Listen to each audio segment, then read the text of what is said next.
What's up, everyone? Joe Tarnowski with ECRM here, and back with me is Bethany Gomez from Brightfield Group. And today we're going to talk about what consumers are saying on social media about mushrooms. So this is all based on data from Brightfield's AI-powered social listening tools. So, Bethany, good seeing you again. And what do we see happening in the realm of mushrooms? So thanks, Joe. It's a pleasure to be here as always. So mushrooms were really the sweetheart ingredient in 2023. We saw them everywhere.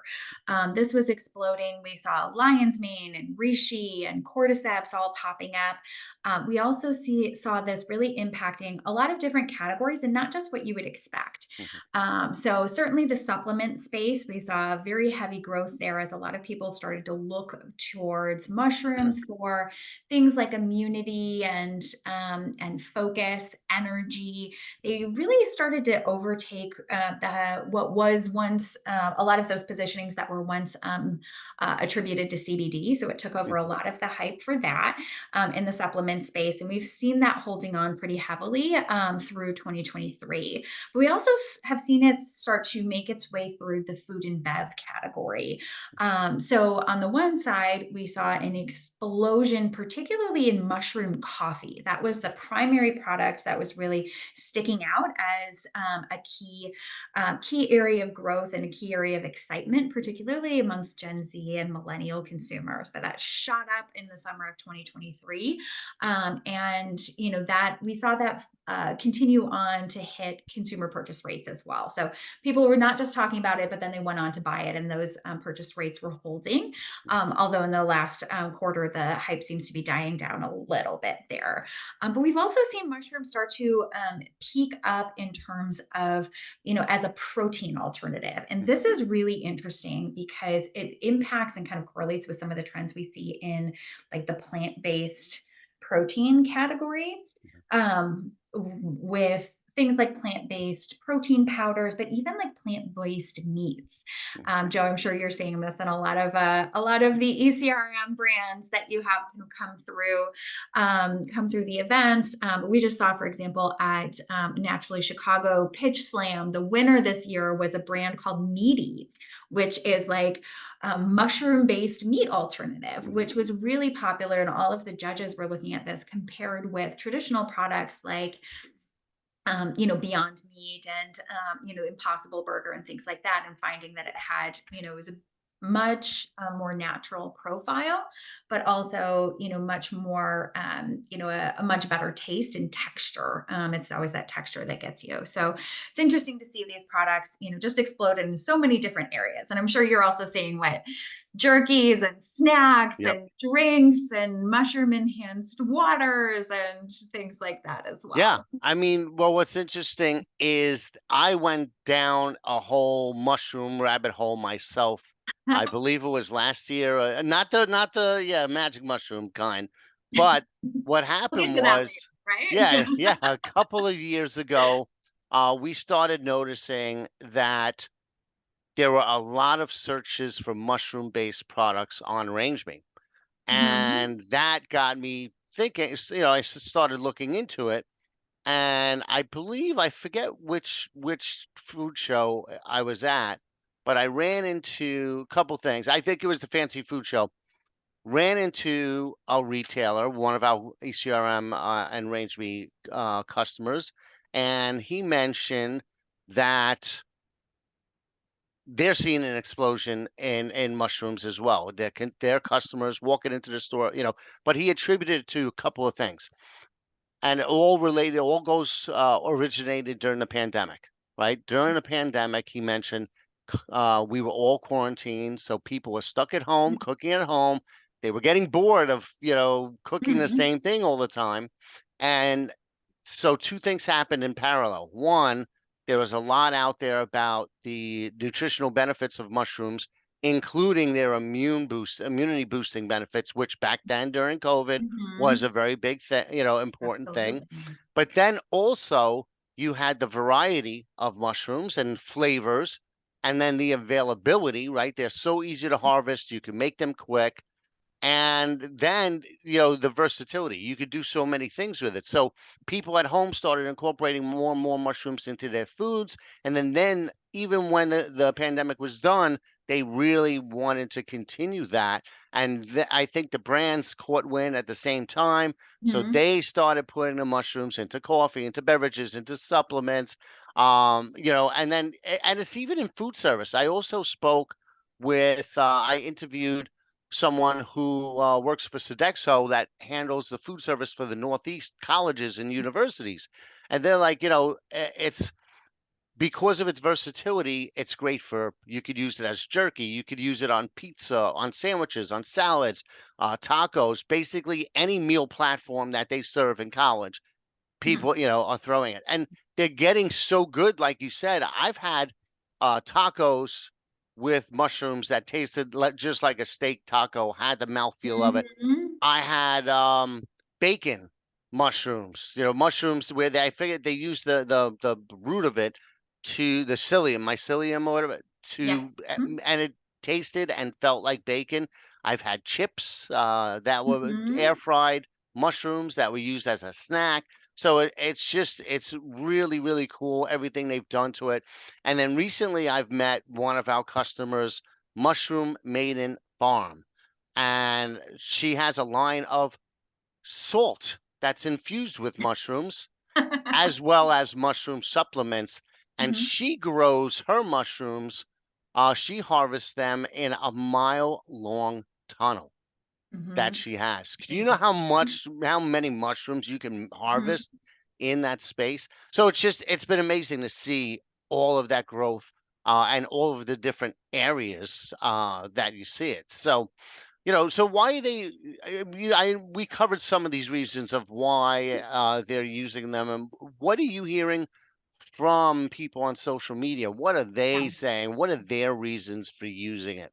Yeah. So the first one is, you hit on this a little bit, but there's a halo around mushrooms as a Hmm. superfood right now. So Yeah. the holistic wellness is the number one reason right Hmm. now. People just think if they eat more mushrooms, they're going to be more well, right?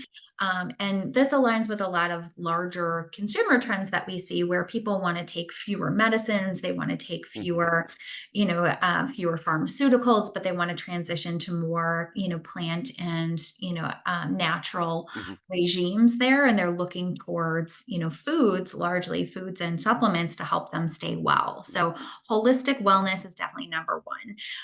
Immunity to your point is number two. It's amazing how quickly as a society we've gone from, oh, you have a cold, here, drink lots of orange juice, to, oh, we have a cold, take that mushroom spray, Hmm. right? Take this, make sure you're taking your immunity boosters, right? And mushrooms, are certainly very well positioned, particularly the lion's manes, reishi and the cordyceps are all very well positioned for that immunity boosting positioning. But really mental health and Yeah. energy are some of the things that stick out to me. On the one side, Gen Zers and millennials are certainly looking for, still have a large, very high amounts of anxiety and depression, even, Hmm. this many years post pandemic. A lot of that is, really hung on, and we have a mental health crisis. Hmm. And those younger generations are certainly looking for products like these to be able to help them deal with that, right? Help them with their anxiety, with their depression, those kind of mental health or brain health purposes. So that's been a big one that we see circulating in conversation. But one of the most interesting things I see in there is focus. Hmm. I think people have started to realize that either with a mushroom coffee or mushroom supplements, Hmm. it just helps with that jolt of energy and focus towards, the end of the day that can help you get through these. Hmm. It's interesting. I found that, post COVID, when I had COVID, I had this like brain fog. This was like the worst thing that I had. And the symptom that just wouldn't go away. I mean, COVID itself was no fun, but the brain fog was hard, especially as a researcher, Right. right? But that brain fog and that, the lethargy, but being able to use mushroom supplements, I would use those, take those pills, and that helped me get my energy back. That Hmm. helped me get like my focus back and kind of get back into the zone, post COVID. And I think a lot of people are finding the same thing, that it's not not necessarily a stimulant like caffeine is. It's not necessarily, a pill like, ADD, medications or Yeah. things like that, but it can help with that little bit of extra clarity, Hmm. that little bit of extra energy that is, still allows people to stay away from, pharmaceuticals or, caffeine or things like that as well. So, those Yeah. are some of the top things we see popping out there. Yeah, we had quite a few mushroom coffee companies. We had our coffee, tea, and cocoa session recently, Yeah. and there were a lot. In fact, I have a bunch of samples from one of them. It was cool. It was because it was an instant coffee, but what's so cool, it was in a small pack like this. So, Mhm. so I just got a bunch of them in my luggage so that when I travel Yeah. to Mhm. sessions, because I really don't like the hotel coffees. Yeah. For the most part, Mhm. they're not that good. So I'll just rip one of those off and I'll just put the hot water in there and good to go. And then you see the different benefits from lion's mane for focus. You have cordyceps, reishi. What Mhm. there's another one, chaga, and each one of them has different, whether it's immunity, whether it's focus, whether it's gut, probiotic stuff. All each of them has different benefits. And the mushroom coffees are generally, I personally love the flavor of them. So Yeah. you It's know, interesting. When you say mushroom coffee, it doesn't sound appetizing, yeah. but when you actually try it, you're like, "Oh, no, that's actually really good." I haven't found one that I didn't like. They've Right? all been pretty good, and I don't know, maybe it is the mushrooms that I like in there, but whatever it is, all of the Mhm. mushroom coffees I've tried that I've really liked. So, so yeah, where do you see this trend going? Yeah, so that's the big question is what's next? Hmm. We saw a huge growth in chatter around, mushrooms throughout 2023, but big question is it here to stay Hmm. or was this kind of more of the hot thing, flash in the pan that may turn around?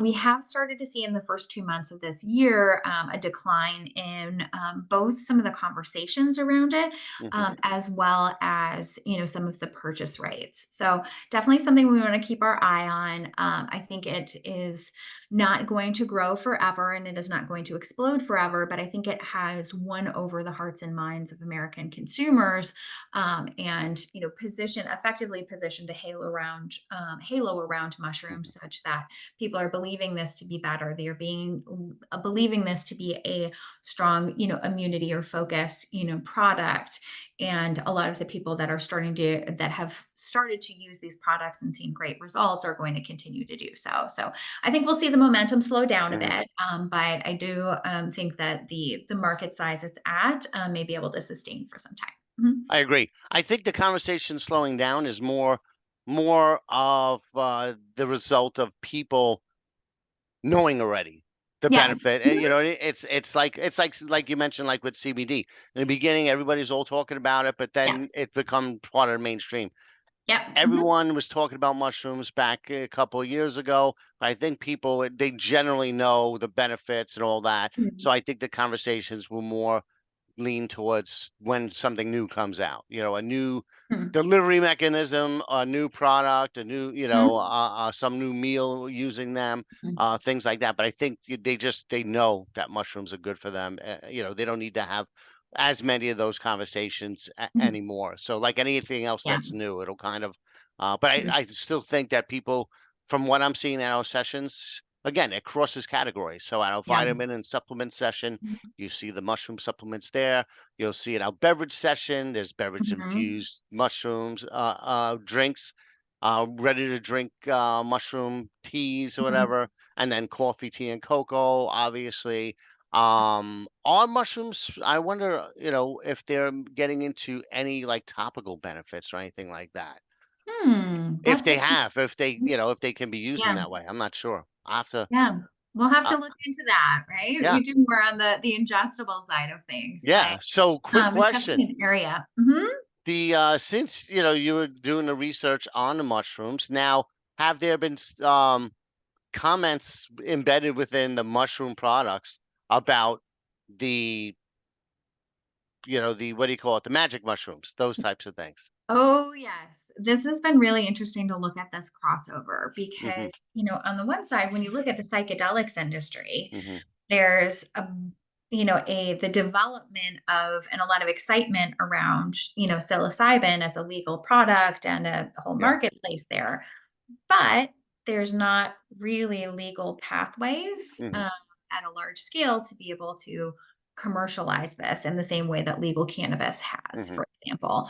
And so you see some companies that are a lot of companies that are starting to try to emulate that positioning and be able to, glob onto the hype Mhm. around, psychedelic mushrooms and, psilocybin and can create those effects. So there's some people that are creating, products that include functional mushrooms that, like lion's manes and, Mhm. cordyceps and reishi, all of these products that are oftentimes positioned mainstream for immunity. People are positioning this, towards psychedelics users as, a psychedelic product, and finding, oh, it's all mushrooms, but it's like, okay, no, that's a different kind of mushrooms. Mhm. But then what I'm also starting to see is, this development of products that is coming up through the legal gray areas Mhm. and trying to create a pathway to, or essentially to, mimic the effects of Mhm. psychoactive mushrooms, but not, the effects of psilocybin, but actually not having psilocybin in it.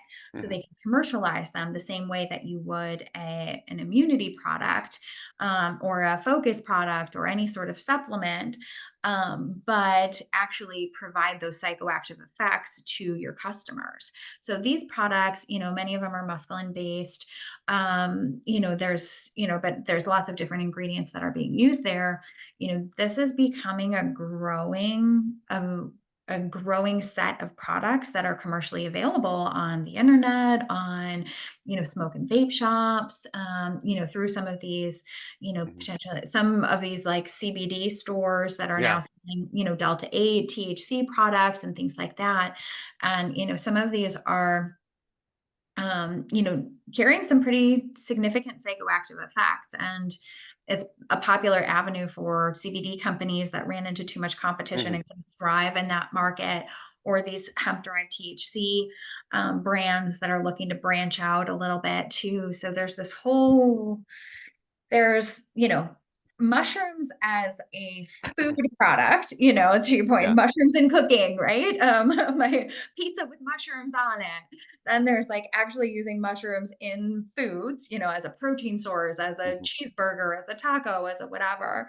You have your mushrooms, as an ingredient in, bev products like Mhm. mushroom coffees or mushroom, teas. You have your mushroom supplements that are, more kind of, again, positioned similar to CBD in many ways, immunity focus, that kind of thing. And then you have this whole psychoactive mushrooms, side of the industry that's I mean, treading I on hear about questionable the grounds. Yeah, although I hear about the uses, as far as Mhm. treating people with PTSD, Mhm. anxiety, Yep. depression, and I know there's a lot of research in that area, especially Absolutely. with Mhm. I think the VA and is Yep. working with soldiers and stuff.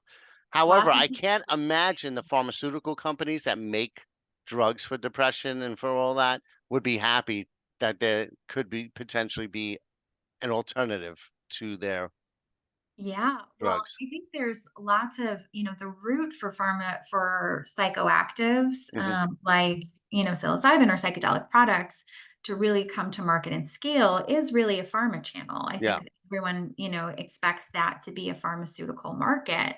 And there's a lot of products going through clinical trials on that.